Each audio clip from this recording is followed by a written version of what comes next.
Hello, everyone, and welcome. My name is Robin Steffen, and I work at the White House at the intersection of impact investing and global development. And I'm thrilled to be here to kick off today's conversation on powering Africa beyond the grid.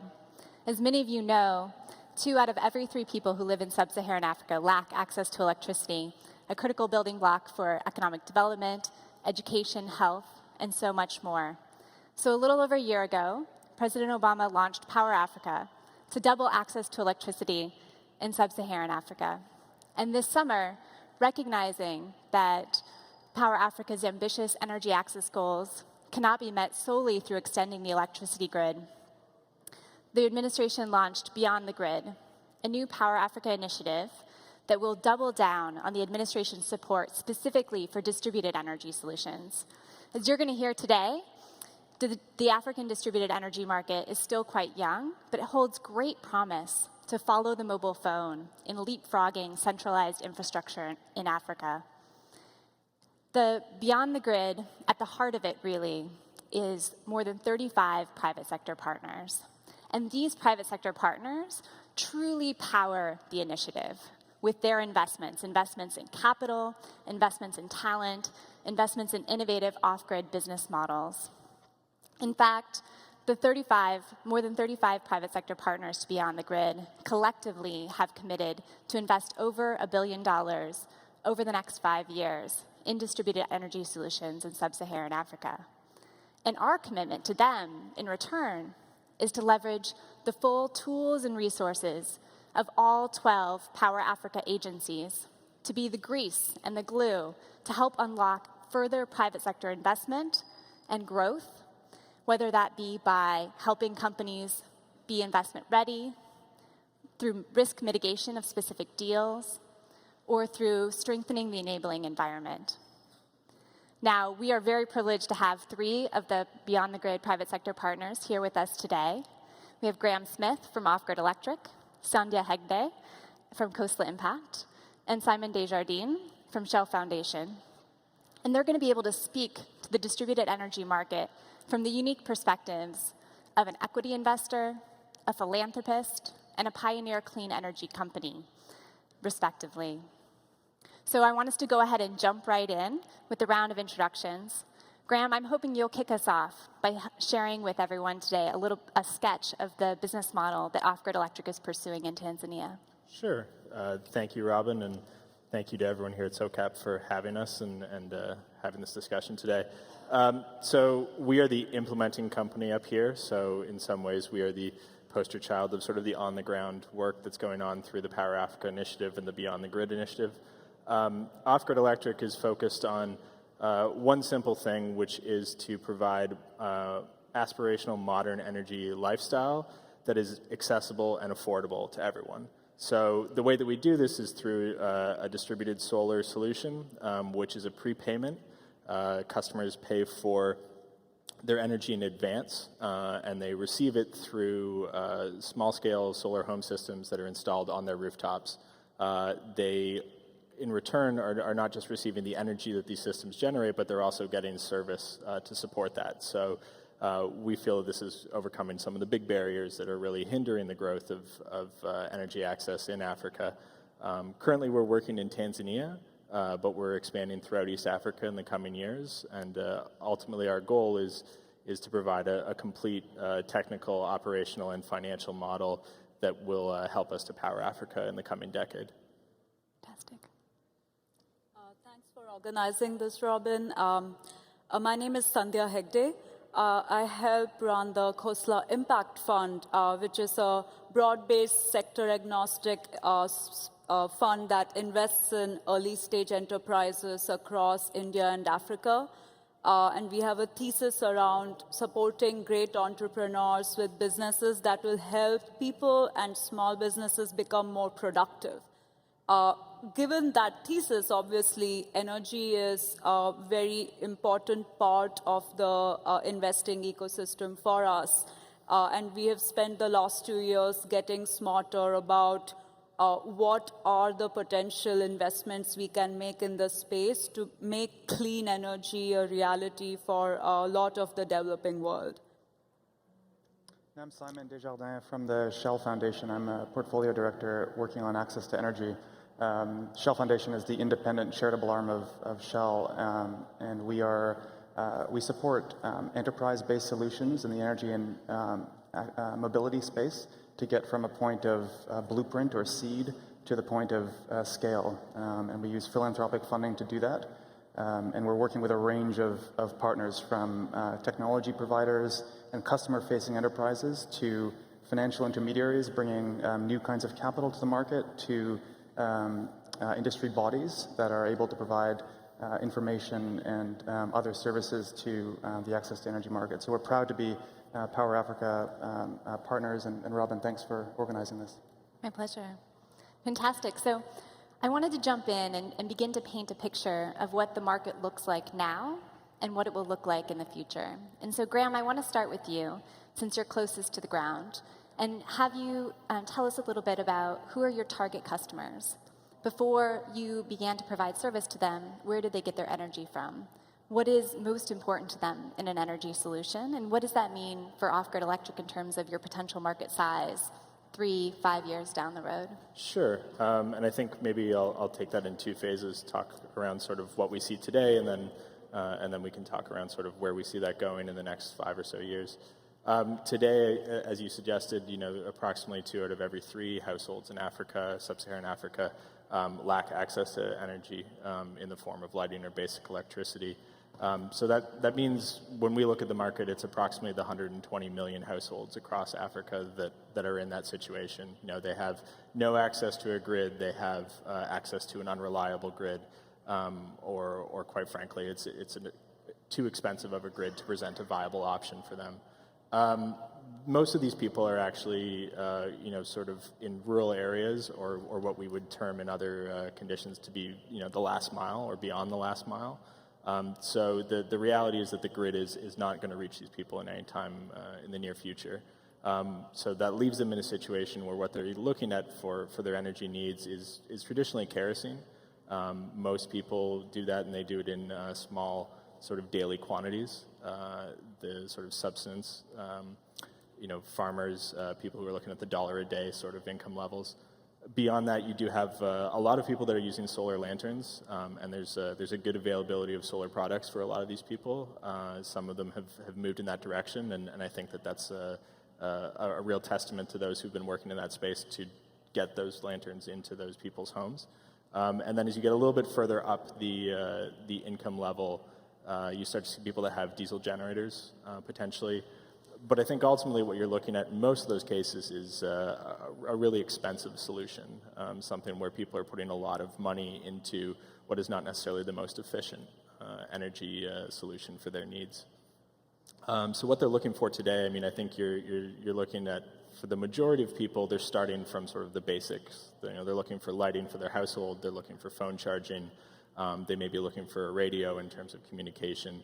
That's sort of where we think of as the entry point. And so for us, we price the entry point, which is those services, the basic lighting, the phone charging, and so forth, at the cost below kerosene, so that we can make this an economic value proposition, so that they can look at it and say, I can save money from day one by moving to solar, in addition to the health benefits, in addition to the environmental benefits, in addition to the economic development benefits that are there. From there, though, we see people moving up to things that are a little bit more aspirational, and that's kind of where we want to play in this space.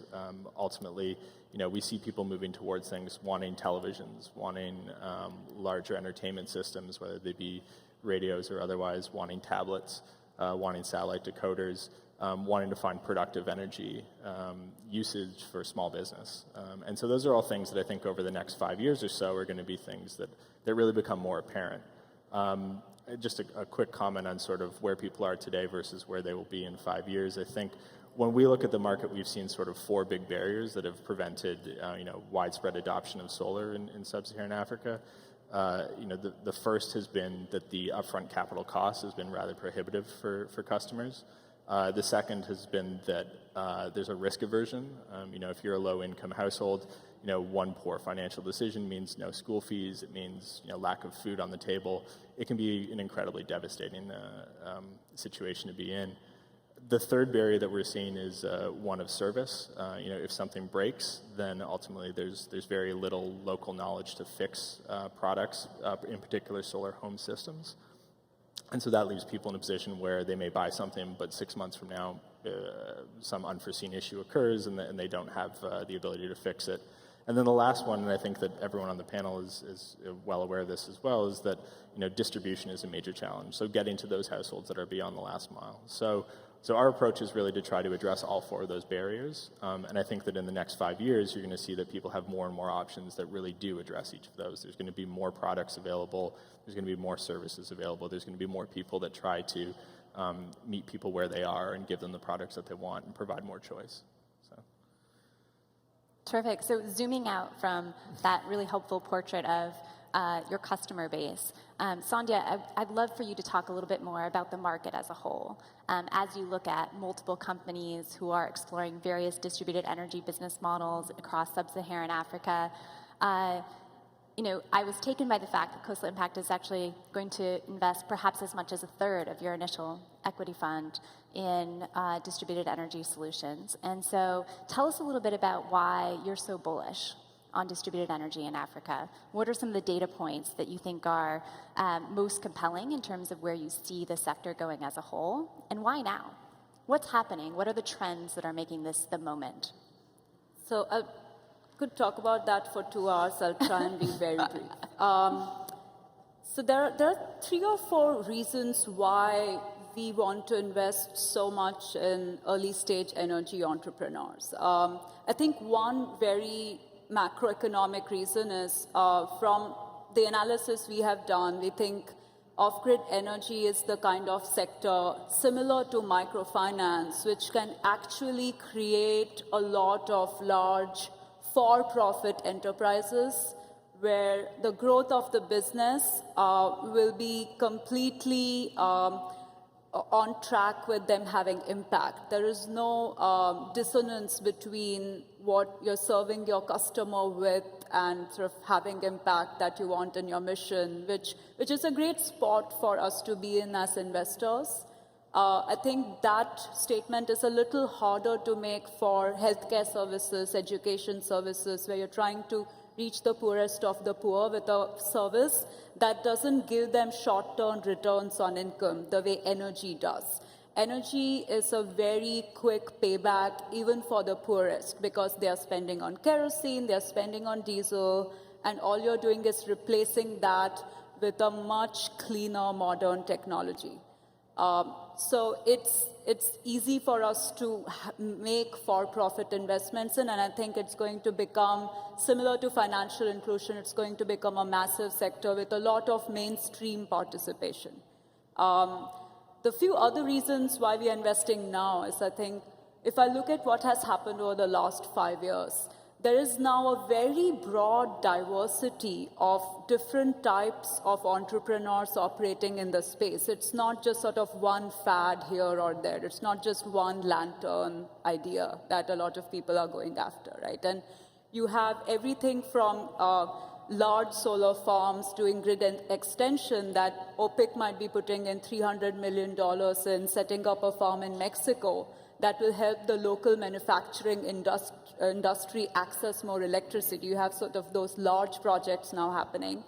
And you have microgrids, you have solar home systems, and not just solar, you have biogas startups coming up. You have people trying to reach everybody from one household that needs light and phone charging to a mining company that is using diesel to run their entire operations and want to switch to solar.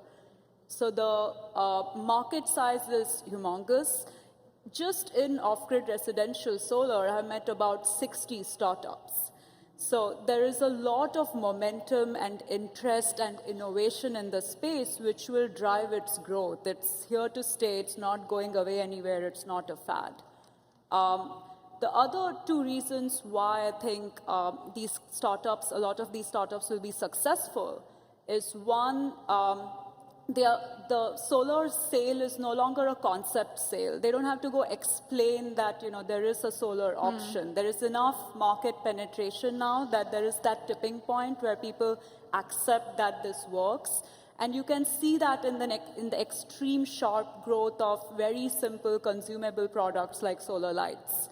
It's become a part of the rural language now that this is an option. And the question is more, what's the best solar option and how can I afford it, rather than should I trust this or is it just going to break down on me in 3 days? That perception has shifted. And I think it's demonstrated by the fact that the solar industry grew about 3-4x in the last year as a whole and did about $300 million of sales. So they have a lot of traction. We have companies with tens of thousands of households paying them every month for doing this as a service. You have MCOPA with like 80,000 houses. You have Off-Grid Electric with about 30,000 households. We have BBox, which has done about 40,000. Solaric in Bangladesh has done about 40 or 50,000. Like, these are significant bases of customers, which is great. And finally, I think there's a lot of technology costs changing. The cost of mobile solutions. We just heard about this $40 smartphone launched in India, which is going to help build a more affordable distribution platform for a lot of these companies. The cost of solar PV panels has come to a point where it no longer really makes sense for most people to use kerosene in emerging markets. So it's a confluence of all of these that makes us bullish, and we hope that a lot of people in this community will observe these things and get involved, because the space has seen very little investment, like maybe $250 million of equity, if at all, which is kind of like what Snapchat has raised, right? It's, the whole sector has seen about that kind of investment to date. And I wanted to dig a little bit deeper on this question about what the future looks like in that regard, because one of the things that is striking is that in many ways, the investment thesis is predicated, one might think, on the limitations of the grid, right? That when Graham talked about the type of energy that he's competing with, he talked about kerosene or diesel generators, but not actually access to the grid. And so, as an investor, do you worry at all that your investments will be eclipsed as the grid does continue to extend in sub-Saharan Africa? And as an impact investor, do you feel any tension because it might be a better outcome for some of those customers to be able to plug directly into the grid? So to be honest, that's like the one thing we don't worry about. We trust the governments that the grid is not really going to reach too many people, to be honest. And even if it did, solar is a form of electricity generation that should coexist with the grid. It should replace all coal. Solar City is selling solar electricity to very well grid-connected households in the US. It's still a better option long term, and as the cost of fossil fuels increases, it's always going to be a better option. If tomorrow all these houses have the option of like putting in $200 to get a line extended from the grid to their house, they will have to compare it with the cost of getting an off-grid system, which is, $200 or less. It's comparable economics. Even if they have both, if, for example, Simpa Networks in India, right, a lot of their customers are actually grid-connected customers who get like 4 or 5 hours of grid electricity, mostly at a time when they don't really need it. And when they need it, there's no light, they can't turn on a fan, and it's Uttar Pradesh where it's hot as hell. So we see a future where they coexist, and hopefully distributed energy is the majority of all electricity generation in these parts of the world, because economically it makes more sense. If I can add one comment there. I think you're entirely right. We don't view the grid as competition. Tanzania is 90% unconnected to the grid, and I made a comment before to the group. The population growth is currently outpacing the grid growth, so there's going to be more people off the grid. But that's not the idea of where we view competing with the grid.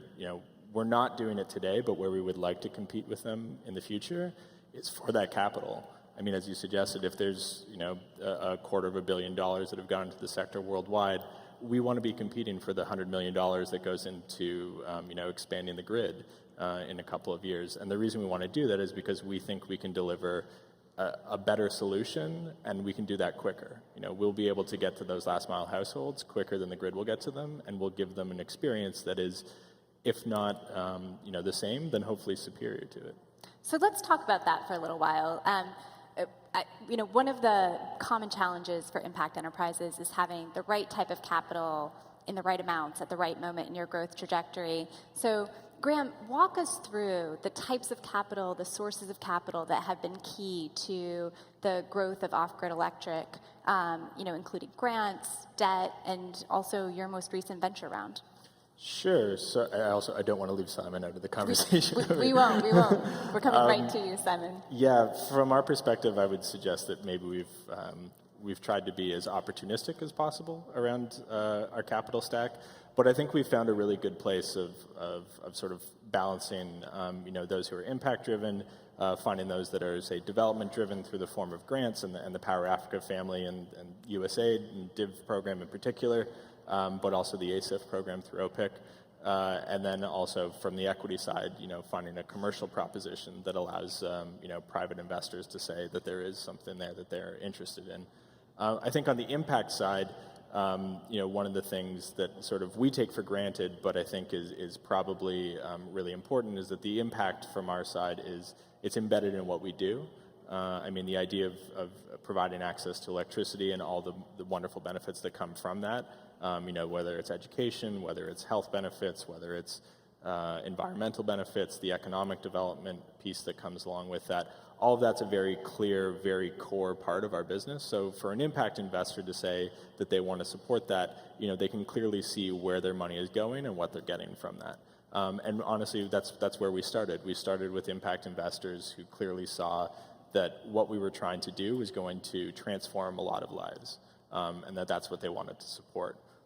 In terms of the development side of things and sort of the USAIDs, the OPICs, the Power Africa family is, I think, really looking for new ways to try to expand, and build upon some of these entrepreneurial ventures. I think that what we were doing and where the impact support and the impact investors got us started, DIV could come in and be a little bit more catalytic, and they could help propel us from where we had a good idea to showing that we had a good idea that actually worked. We had something that could get a little bit bigger and reach a few more households. We could try some new things with a little bit more comfort in terms of the risk that was being taken on by us and ultimately being borne by our investors. And at the same time, we'd be able to deliver tangible results to them in a way that say a larger program or a less entrepreneurial venture would maybe be a little bit constrained. So they've been incredibly transformative and supportive in terms of getting us from kind of that early stage pilot phase to something that's reaching into the tens of thousands of households and now getting us more towards what I would say is kind of more traditional commercial stage, private sector investors. We've been very fortunate to have those investors come in probably earlier than I think a lot of other impact-driven organizations have seen. But I think to go back to the earlier idea of the impact being embedded in our offering, our commercial investors see a great business, but they see that business also being able to do a lot of good. And so it's not that they disassociate, say, commercial returns in a business that's going to make some money, hopefully, from the idea of a business that also helps to change a lot of lives. So I think they firmly believe in that mission, and we're fortunate to have that. But we're also hopefully building a business that is going to be able to return something to them on the capital side, but also be self-sustaining. The role that grants, the role that impact investors, the role that venture investors play, is ultimately one of helping to try to propel you forward. And so I think that that's where there's a commonality amongst all those groups, where what they've been trying to do at each respective stage and in each individual way has been to prepare us for the next stage. And to help us get from where we are today to where we want to be. So, as I said, if we're going to try to, access things like $50 million or $100 million in capital to compete with, grid expansion, at least for that amount of money, that's probably not going to come from exclusively impact investors. It's probably not going to come exclusively from the grant side of things and from USG's programs. It's probably going to be some sort of combination of those things that says, can we de-risk the opportunity, or sorry, can we de-risk the proposition so that the commercial sector can get more engaged, the private sector can say, we think there's a really good opportunity here and we want to be a part of that, we just need to get a little bit more comfortable. And so for us, we've been incredibly fortunate that I think everyone has sort of played really well with each other, has understood that, one group has not pushed the other out of the way. No one's getting preferential treatment, no one's sort of dictating where we go as a company. Everyone's pretty well aligned in terms of here's where we want to go, here's what we want to accomplish. And so whether it's a grant, whether it's an impact investor, whether it's some sort of subsidized debt, whether it's a pure play equity investment, all of those people see the same future for the company.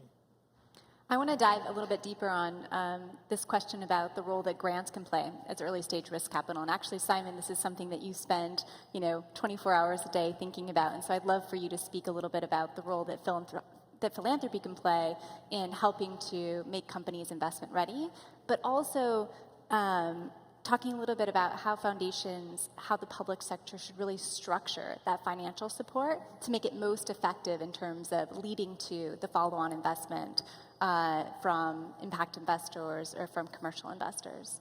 Sure. So when we think about some of the businesses that are potentially disruptive in the energy space, we often see them when they are before or pre-legally incorporation. They're pre-seed. And when we think about the customers that they are trying to serve in the markets in which they're operating, these are the toughest, as we all know probably in the room here, toughest markets in the world to serve. Customers who are the most price sensitive in the world, places where it's very, very difficult to access talent.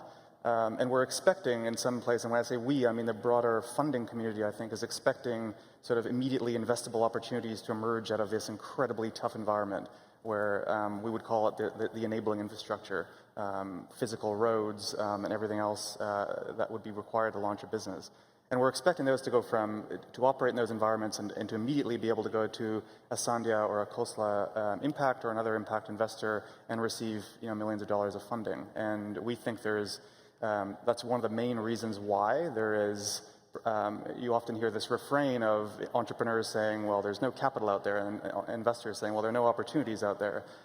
Because often I think what we see are businesses that try to raise a ton of capital before they're even ready to raise a ton of capital. They don't really have business models fully baked yet. And so the role that we play as a foundation, where I think philanthropic capital can play an enormously positive role, is to help businesses get to the point of establishing their blueprint, establish initial validation, and establish what their actual business model is, such that they can go to next stage investors and raise actual investment capital to go to scale.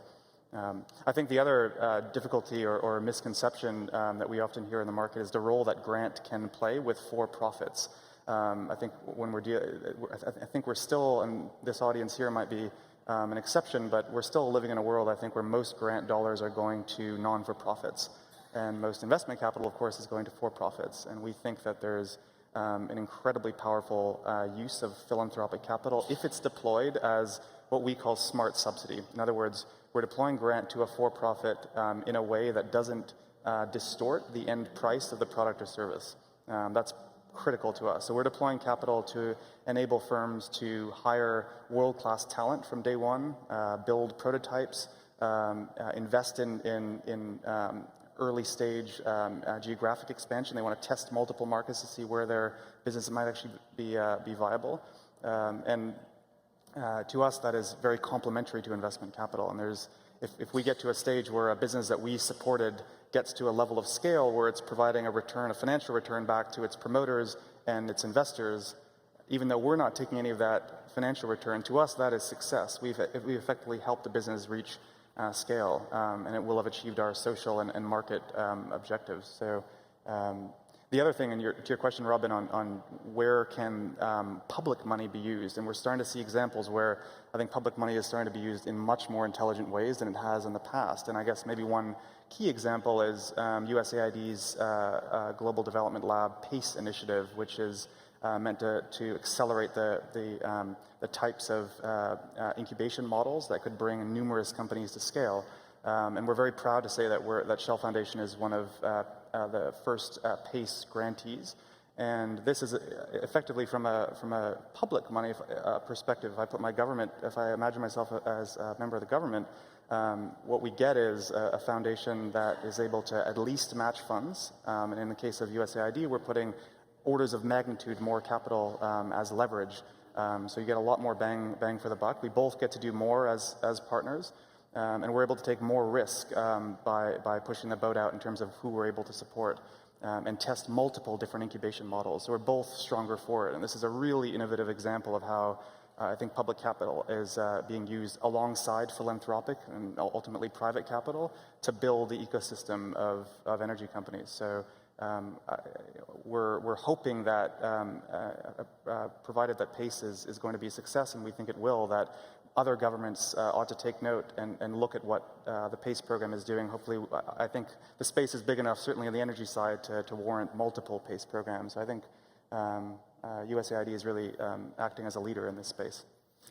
I think we've seen that as well. I mean, in some of the groups that we talk to, it's kind of amazing to say, from 12 months ago to today, or from 2 years ago to today, sort of the way that people have matured, or the way that people have become more creative. I think in particular on the grant side of things, there's more of a willingness to share that risk. I think just as you're saying, going forth and trying new things and understanding that the way to get innovation, the way to attract more private sector capital, the way to convince people like Coastal Impact to actually invest in the space is to sort of think outside the box as far as what has traditionally been done. So rather than just writing a check and saying, here, go and do, whatever you've just told me you're going to do in your project plan, and make sure I get my M&E indicators every 6 months and we're fine.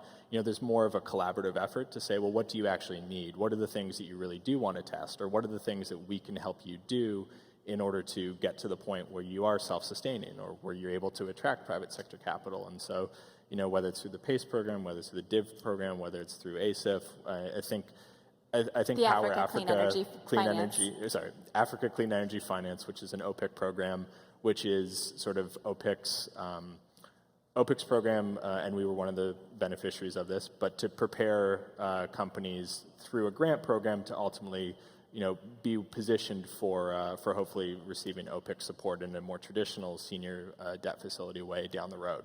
So whether or not that happens, there's not a commitment on their part to do so, but there is an understanding that their support will help us do things that otherwise, we'd be asking investors to put money to, or we would be paying out of our own pocket to do, that would take away from the end beneficiaries and the users that of our products that we want to ultimately receive the service. So I think it's something that's definitely trending in the right direction. At the same time, I would put out the challenge to say, we need to continue to innovate and need to continue to think creatively around what public money, grant money, foundation money, whatever it could be, whether it's first loss positions, whether it's providing assurances to groups to ultimately leverage their impact and the dollars they put into, whether it's working directly with funds to find ways to bring them a pipeline of opportunities. I think that there's all kinds of things that could be done.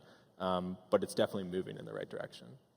And those programs that you mentioned are really core to the DNA of Power Africa in terms of thinking about ways to use, to be even more catalytic with our foreign assistance, to be able to crowd in more private capital in addition to DIV and PACE and ASIF, which you mentioned. I'll also mention just one other, which is the USADF GE Off-Grid Energy Challenge. Shari Barenbach, who's the president and CEO of the U.S. Africa Development Foundation, is here, so I'd be remiss not to mention it as one other source of catalytic grants that are really targeted at for-profits for early-stage energy companies. Simon, just one follow-up for you on what you talked about, which is, so at this point, you talked about all the reasons why you see a great need for the role of philanthropy to help companies be ready for a coastal impact or for another impact investor. How will you know when the sector is sufficiently commercial that you should step away? Sure. So I guess that's a great question. I think we're already starting to see signals that this is beginning to happen. I guess where the broader narrative that we see, and it is a scenario and it might be wrong, but what we see if I look 5-10 years out is in contrast to today, where we tend to see the world of SOCAP and social enterprises on one side and the world of mainstream business on the other, and these are very separate worlds. We believe that over the next 5 to 10 years, we're going to see convergence between these two worlds. So I think the role of philanthropy is effectively to help businesses broaden their product base, broaden their value proposition to the point where they can compete with the larger businesses that are going to be serving the same communities that many of the social enterprises serve today. So I think it will be in many ways, we hope that the impact investing world will not be needed in years to come. And I think the biggest signal that the market has evolved is where we start to see the majority of capital going into these kind of enterprises is coming from commercial banks, or it's coming from pure play commercial venture capital. And we're starting to see that now with some of the pioneers in the space are beginning to attract capital from private sector banks and venture capitalists, but we're a long way off, and those are outliers in terms of where the capital is coming from. And it's only a matter of time. I think there's a lot of, when I talk to pure play venture capitalists and banks, I think many of the risks that they identify that prevent them today, or that they say prevents them today from investing in this space, are actually perceived risks. They're not actual risks. Many of them are not yet convinced that low-income customers can actually afford to pay for energy services. They aren't convinced that you can set up distribution models in places as tough as East Africa and India. And so a lot of this, part of our role as a community, I think, is to just help educate through bringing businesses to commercial viability, that this is actually a legitimate market and this is actually worthy of any kind of capital, and that ultimately impact investors, hopefully as a separate asset class defined as such, will not be needed in the future. Before we leave the topic of capital, Sandhya, I want to turn to you and talk a little bit about working capital. For many of your portfolio companies, for the sector for a whole, working capital is just critical to being able to scale. So as you tell us a little bit about why that is, and also what is the landscape of options for reasonable low-cost debt available to companies in your portfolio and beyond? Yeah, the working capital is definitely a billion-dollar question. I think new types of assets need new types of finance, and this has panned out even in the US, right? Like the residential solar industry is now really mature, but a new type of financing had to evolve. You had companies like Google doing tax equity funding for these projects, and it took a lot of creativity, support from the government, some reform and regulation to make these what we now call commercial. So there will have to be a lot of financial innovation from the investment community to respond to this new category of growing assets called off-grid energy, right? And I guess there are two big challenges with providing debt to this space. One is, of course, that the end consumer doesn't have a credit score, unlike a developed market. Even Mexico, for example, most residential solar households struggle with credit scores. Forget, Tanzania. Like you need to evolve new systems for that. The second biggest risk, both for venture and debt in the space, is just people and young companies, right?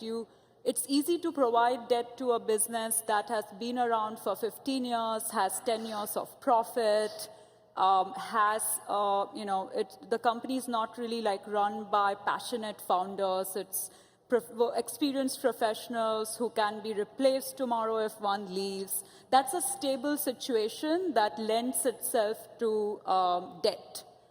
When you have a company like these companies we're talking about providing debt for, they're 3 years old. Forget having 3 years of profit, right? They are far from being easy to lend to.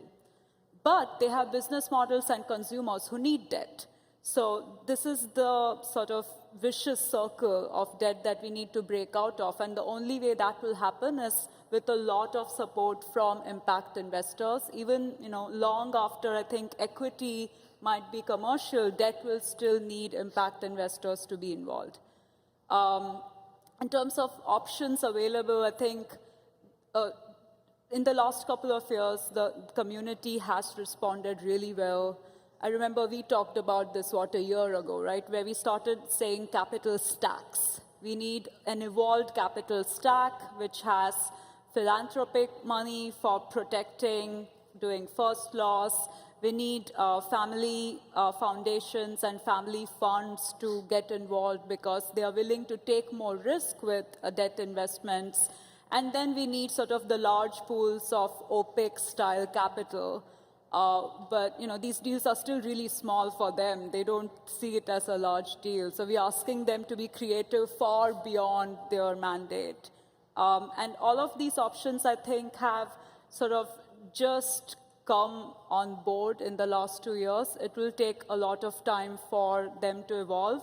But the more people who get involved, the better.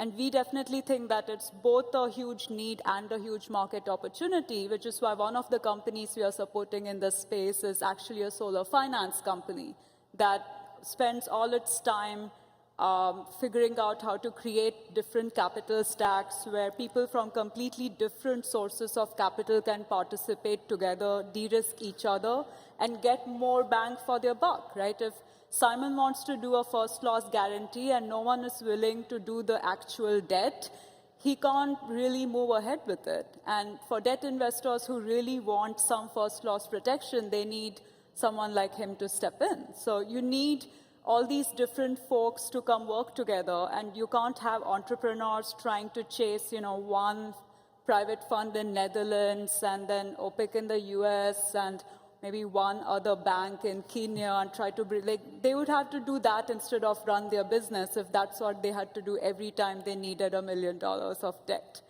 So, which is why Sun Funder, which is a solar finance company, we have sort of tries to do that and offer structured finance products. They have now offered debt to about almost 20 companies and are working with everyone else in the space, including folks like OPIC, USAID, as well as private investors who have been so supportive of them from the beginning and have gotten their money back. They haven't, lost the money.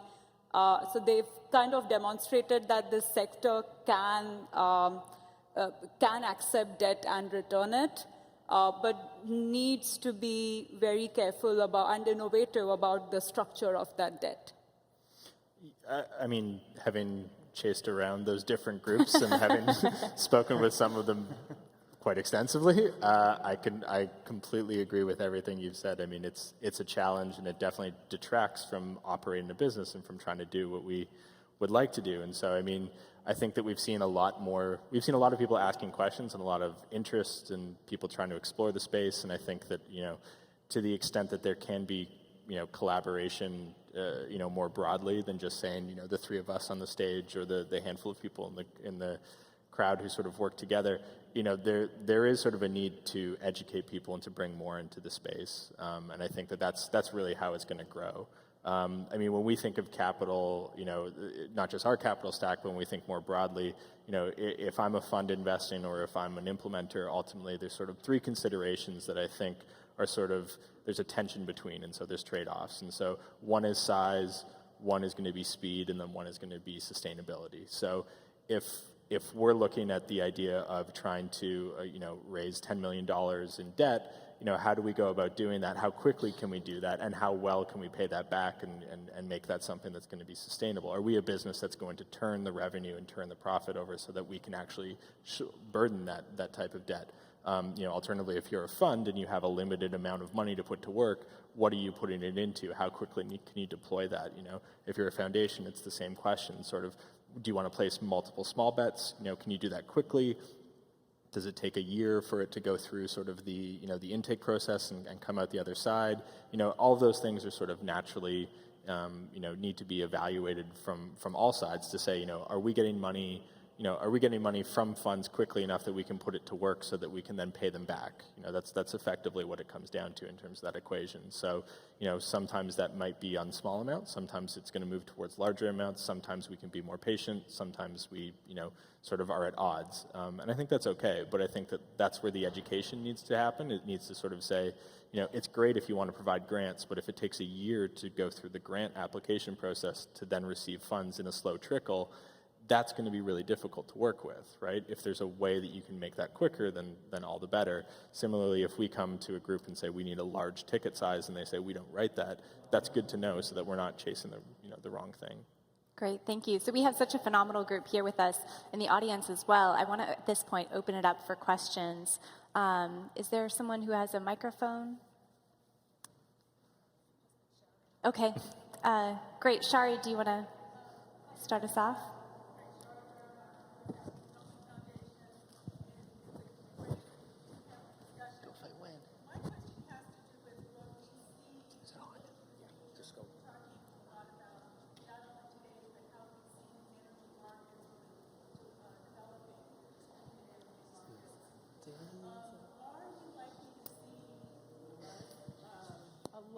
Oh, there is a mic. A mic. I'll just keep going. As we look to the future of this distributed energy market, are we likely to see a small number of large players that are sort of stepping in and providing these services across whole swaths of regions of Tanzania or Uganda or wherever in East Africa or really throughout all of Africa? Or is it more likely to be sort of energy entrepreneurs, local energy entrepreneurs that are meeting, the needs of specific regions where they already have relationships and they already have established networks? I mean, because before coming to this session, I was sitting at the IntelliCap session listening to local entrepreneurs pitching to try and raise $500,000 to, in effect, provide solar home solutions with the metering and the same kind. It's often the same business model that you're seeing being repeated. And you can only imagine that gentleman might be able to operate that much more efficiently, that much cheaper, with local talent, in that local knowledge, in that local expertise, compared to a large multinational coming in that's operating across multiple boundaries. And I'm just wondering if you might share some insights as to what you think it might be looking like 5 years now down the line in 10. Great, and before you guys jump in on that, I'm going to give you a moment to noodle on it a bit as we take one more question. I'm just cognizant of time. I think it's useful to do a couple in a row. Go ahead. Thank you very much. My name is Michael Uluwagbemi, founder of Love Think. We operate a startup accelerator in Lagos, Nigeria. Actually, my question is along your line, but maybe I'm just going to be a little of a barn burner here, kind of a contrarian. I'm wondering if we're not making the same mistake in impact investment as aid and grant, as well as loans made in the 70s and 80s when Africa was the first attempt to electrify Africa after independence. Because in the 70s and later in the 80s, the problem was the solutions were coming from the outside to the inside. And so when the big companies left, they left out with large dams that we could not maintain. They left out with technology that we were not familiar with. 20 years later, we have dams running at about 20% the capacity. So the question I have is, it seems the Power Africa initiative, that question is specifically for you. It seems to be so focused on exporting US technology to Africa, and also sometimes to actually compete with China. We saw that in the president's event that held in August. Should the focus not be to actually drive and help local entrepreneurs that understand the environment to actually develop technology that is suitable for the environment? I say this because, for example, in Nigeria, we have, he mentioned that there were 120 million people off the grid in Africa. In Nigeria, we have 150 million on the grid, but get power for just 1 hour a day. As an engineer, electrical engineer with 2 degrees in the subject, and a industrial power engineer myself, I know solar power connected to the grid is 40 times more efficient than the one that is offline. So what can we do? And are we not just going to the comfort area, doing things in Tanzania, Kenya, East Africa? Again, the areas that outside grants and NGOs and non-profits are used to. And instead of going to the really hard countries, Egypt, today Cairo had a blackout, 20 million people affected. Nigeria, 170 million people, market growing crazy, but the money's not coming. The heads and the impact investment easily is going to the easy area in Kenya, in Uganda. We have a joke in West Africa. You go to the safari, it's easy over there, but you don't get returns. Come to the hard area. Let's do the real hard work on the ground in Cairo, in Egypt, in Tunisia, in Nigeria, in Mali, in Ghana. These are really hard countries to operate in, but you have a whole lot more impact. 1 out of 5 Africans live in Nigeria. 2 out of 5 Africans live in West Africa. When you take Nigeria, Egypt, and Ghana, you're touching 3 out of 5 Africans. So what can we do to actually encourage local entrepreneurs in those areas instead of going to the easy things and doing the outside technology and bringing them in? That's really my question. Great. I do have thoughts on that, but I want to open it up to the other panelists first on either of the 2 questions that were posed. I'm happy to take a stab at this. We do want to invest in local entrepreneurs. We have not reached Nigeria yet because we have a small team which hasn't had exposure to Nigeria, but we are trying very hard to catch up and learn more.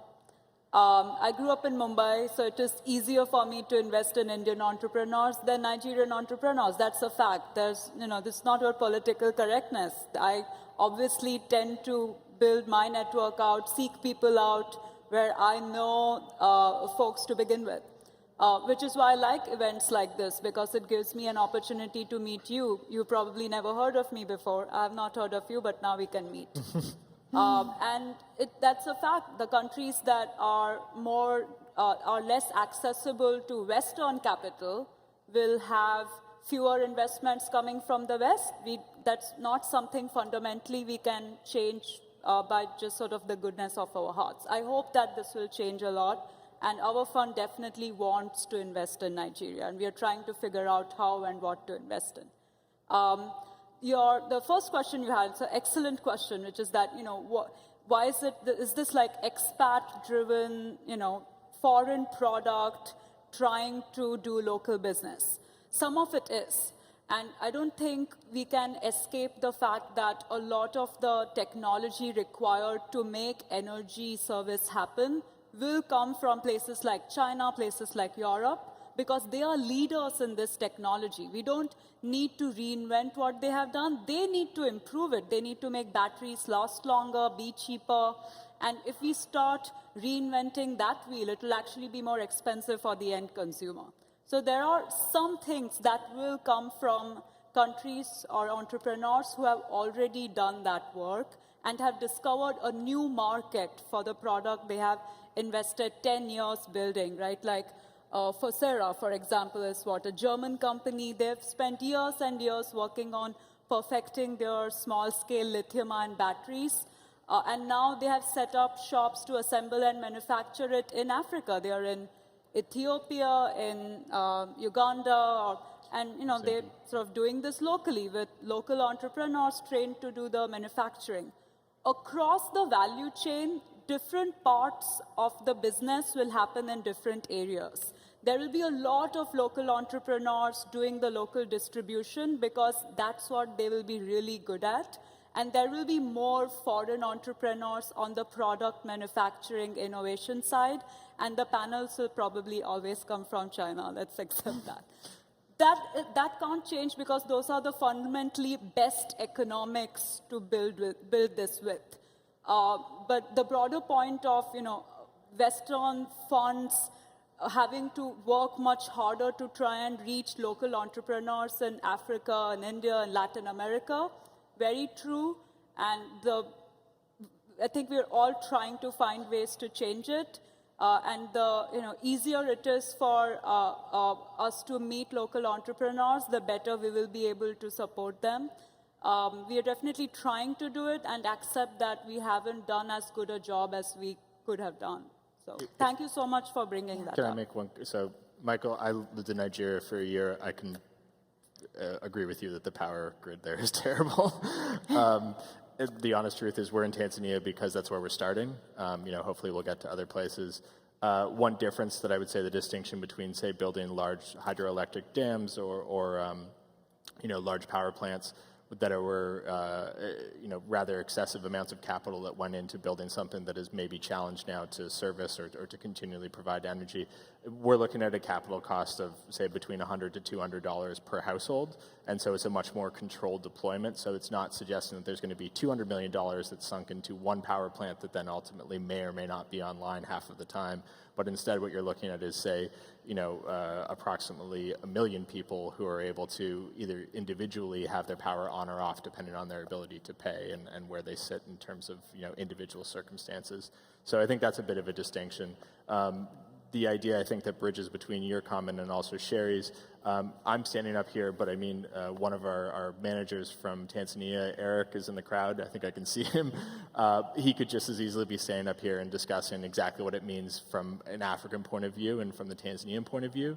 90% plus of our staff is Tanzanian. And when it comes to the local entrepreneurs, we use an agent-based model. So what that means is that they install the systems, they service the systems. For them individually, it's about a 3 to 4x monthly increase.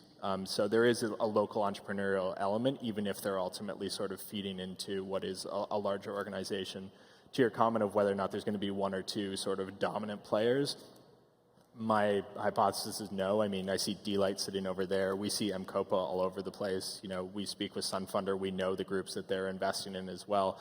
I think there's going to be, some players that maybe have larger footprints than others, but I think that's true of sort of any industry. I think right now it's still such a nascent market. I mean, we're talking around the tens of thousands of households for even the most well-established, largest players today, but that's not even, a fraction of a percentage point in terms of the number of households that are out there. So, there's a long, long way to go before anyone has really entrenched themselves as any type of dominant player. So I think we'll see how it shakes out. Yeah, and if I could just 1 minute on Sherry's question, which is great, on how do we avoid replicating the same mistakes in smaller businesses? I mean, I think strategically, if I think of the market as a whole, this is why we need really strong, competent industry bodies that are able to provide market information to new entrepreneurs. So we've just, for example, put in a grant into the Global Off-Grid Lighting Association, or GOGLA, which is a spin-off of IFC's Lighting Africa. And here.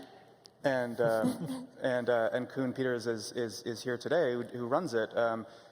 Small entrepreneurs sitting in Africa or Asia should be able to go to their industry body and say, hey, who's done this before? What can I learn? So that's one thing we need as a sector. And the other thing we need are technology or folks that are actually investing in new technologies that can also act as a source of information. And one of our partners is called Factor E, which is a early stage venture builder that invests in technology risk out of Colorado, but looking at the global markets, global emerging markets. And that kind of organization can act as an information hub for small entrepreneurs who want to avoid making the same mistakes that have been done before. Because we do see a market where there's going to be hundreds of businesses providing services to the hundreds of millions and ultimately billions of people that need reliable energy. So this is a conversation that clearly cannot be kept within the confines of an hour. There's so much ground to cover here. I just want to close with a couple final thoughts to your question specifically, which is that both the Power Africa and the Beyond the Grid partners, of the 70-plus partners for both of those initiatives, they come from around the world. Including from sub-Saharan Africa. And the investments that are being made across sub-Saharan Africa. In particular, I know that there are some of our partners that are specifically looking at and funding deals that are in Nigeria, not just off-grid residential, but actually renewable/diesel hybrid units that can power small businesses and things along those lines as well. In fact, some of the Power Africa and Beyond the Grid flagship initiatives, such as the U.S. Africa Development Foundation, GE Off-Grid Energy Challenge, are 100% focused on funding African-owned and operated energy businesses. And so we take your point very seriously, and it's very core to the work that Power Africa is doing. And I'd be happy to continue that conversation afterwards. We sadly have to wrap, as much as I'd love to talk with all of you for much longer. I just wanted to end by flagging two upcoming events that Power Africa Beyond the Grid will be co-hosting in the coming months. One is later this month on September 24th in New York City. Power Africa is co-hosting with the UN Foundation an event called Towards Universal Energy Access. There's also one on October 16th that's being co-hosted by State, USAID, the World Bank, and the UN Foundation. It's going to be a workshop specifically on mini-grid best practices. If you want more information on either of those, you should feel free to reach out to my Power Africa colleague, Maria Hilda Rivera, directly, and her email is mhrivera@usaid.gov. Thank you.